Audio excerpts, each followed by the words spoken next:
Hi there, it's Carl Irwin, the CAAN Magician, and I've got something to discuss with you this evening. Interesting or not, I don't know. We'll see. I've got a deck of cards here. We're going to give it a shuffle. We'll give it a fair shuffle, burying the top card each time. Riffle, riffle. We'll strip the cards. And of course, we'll riffle again. Then we'll cut. Riffle, riffle, strip, riffle, cut. And Ace of Spades, 44. 1, 2, 3, 4, 5, 6, 7, 8, 9, 10, 11, 12, 13, 14, 15, 16, 17, 18, 19, 20, 21, 22, 23, 24, 25, 26, 27, 28, 29, 30, 31, 32, 33, 34, 35, 36, 37, 38, 39, 40, 41, 42, 43. This is 44. Of course, it's the Ace of Spades. The question is, what is this effect? What is this effect? Is this any card at any number?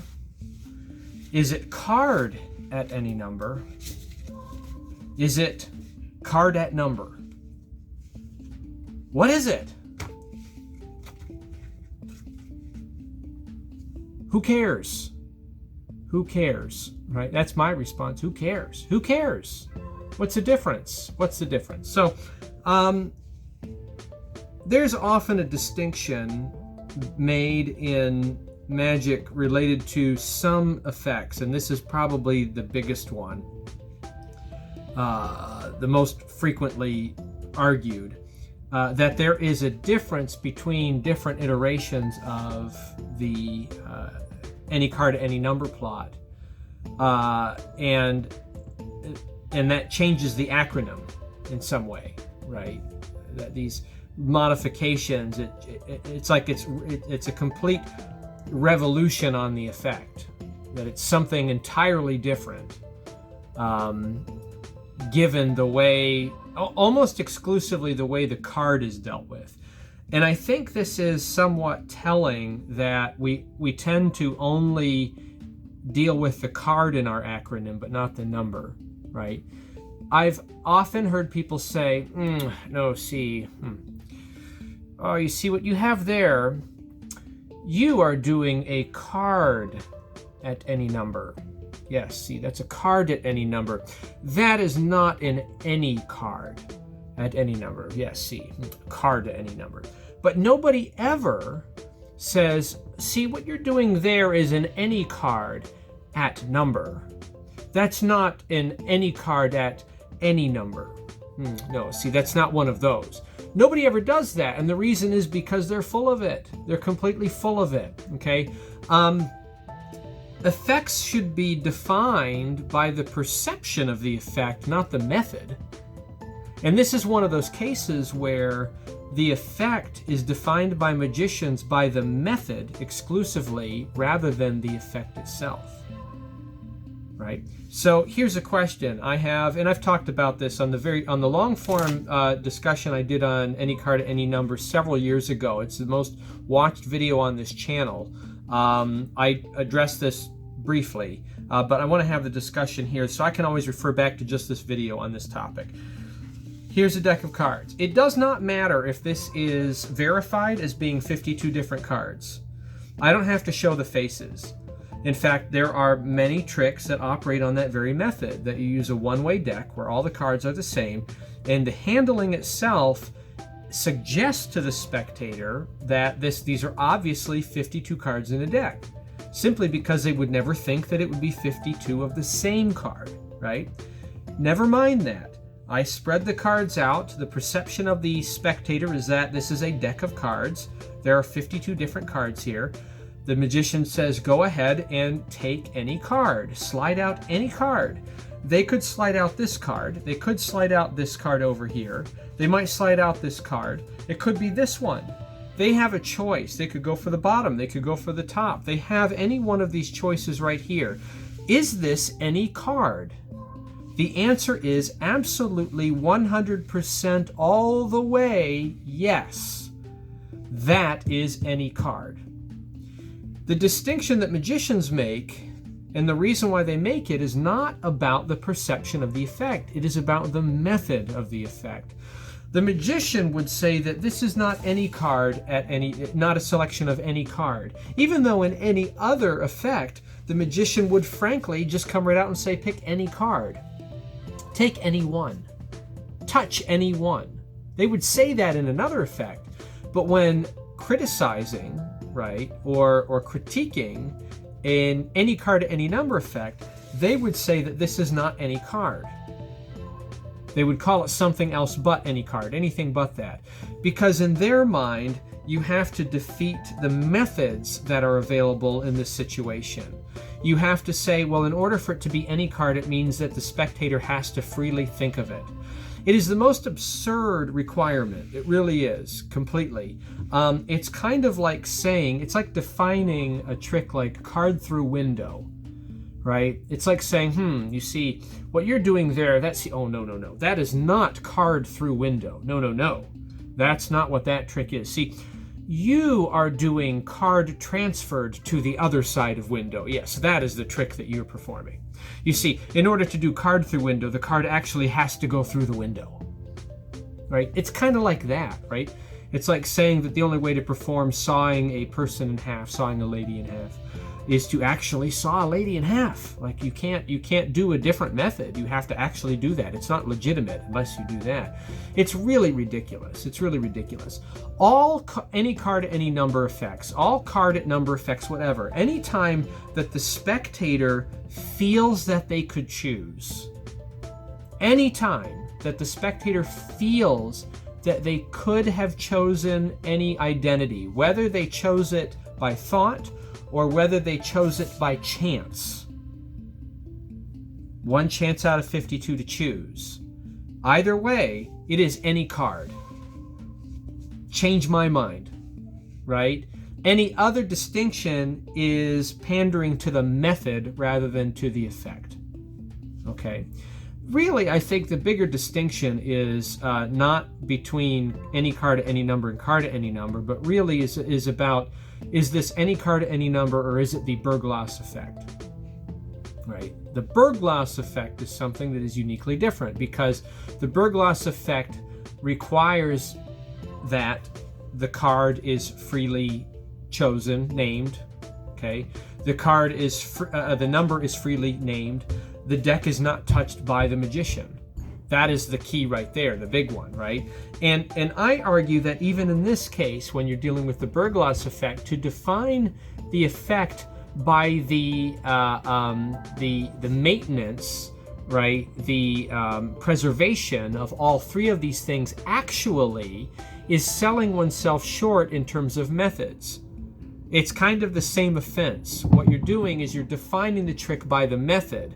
And instead of defining it by the method, you're defining it by methods that can't be used. You're saying, well, it's not the Berglass effect if you use any method where the deck is touched. It is not the Berglass effect if you use any method by which the card is forced or the number is forced or both. It's not the Berglass effect if you use any of those methods. That is also wrong. That is also wrong. It is the Berglass effect if the spectator perceives that they had a free choice in the card, that they perceive that they had a free choice in the number, and that they perceive that the magician never touched the deck. All of the sudden, when you come to that realization, all of the sudden you realize that every one of you out there can do the Berglass effect. Everybody has access to the trick. Anybody can do that, right? Because now you're working in a real magician's world. You're doing real magician's work. Now you're dealing in perception. That's what magicians deal with. They deal with the illusion of something, not the actuality of anything. We don't deal with actually levitating stuff. We deal with suspending things with a method. We don't deal... Let me show you. This is my version, my rendition of the torn and replaced card. You don't call it that. It's the torn and restored card because the effect is that the card is restored at the end. Not that a card is ripped up and then it is replaced with another card. right? Or some other, right? Be torn and unfolded. I mean, whatever. You pick your method. We don't identify tricks by methods. Why do we identify this trick by the method? It's really silly. It's really silly. So now I've got this video out there and I can share it anytime I see that come up again. Let's take a look at the first trick, which, if we're going to be picky, we're going to call it, this is card at number, because the number isn't freely chosen, the number and the card isn't freely chosen. It's all given by the magician. Why is it that this trick can work? Because I divulge everything. I give the card, I give the number. It works because the deck is verifiably shuffled in the moment. You see, if the deck is verifiably shuffled, then it doesn't matter that I offer up the card and the number, even though it feels like the same trick. You could call this any card at any number because it often can seem, in the perspective of the spectator, that I could have named any card or any number. Why wouldn't I have named any card or any number? The deck was shuffled verifiably and fairly. If it was verifiably and fairly shuffled, I might as well name any card and any number because there's no way I had control, right? That's why it works. Is this any card at any number? Sure, why not? Sure, why not? Sure, it can be. Okay, so what are we doing here? We've got 1, 2, 3, 4, 5, 6, 7, 8 cards are stacked underneath the card of interest. This is sitting at the bottom of the deck, just like this. All I have to do is retain the bottom stock in the sequence, and this is how I did it here. I cut off the top, slightly smaller section. I'm going to drop a bed of 8 or 9 or more cards over here, and then I'm going to shuffle fairly. And I'm going to bury the top card from the top because that is what I am accentuating. I tend to do it this way, where I push forward on the right hand about 1/4 inch when I bring it together. And that helps to disguise the fact that there is a bed sitting underneath. I don't have to hold a break. I just bring this together. I bring the top off again. Again, it's slightly smaller than half. Do the same thing again. Leave a bed of 9 plus cards. Shuffle fairly. Push forward, bearing the top card. Make mention of it. And then I square everything fairly. I do strips, small packets, until I get down to probably about 1/3. When I have about 1/3 left, I bring this to the top. I hold the break in the back. I'm holding my break underneath. This is the original bottom, over top of the stripped packets, and I apparently square it up. I then take the top packet with the break at the bottom off to the right, and then I'm going to drop a bed on the left-hand side, a big one, about 1/3 of the deck, about half of this amount over here. Then I'm going to drop a bed from this side, which is 9 plus cards, retaining the bottom stock of this side, like that. And then I'm going to shuffle fairly the remaining cards. I'm going to push forward again, and then I'm going to square this, but this time I'm going to lift up on this packet, which is the bottom of the original deck. I'm going to hold the break underneath that, which is still the bottom, leaving 1/3 behind. I am then going to cut directly from square, and that is the whole sequence, which looks fair upon viewing, but actually retains the bottom 1, 2, 3, 4, 5, 6, 7, 8 cards, and then my card, which is the 44th position. So that's it. Could you do this from a table wash? Sure, you wash the cards. When you pick up the cards at the end of the wash, you note the bottom card, and then what you do is you just add a step.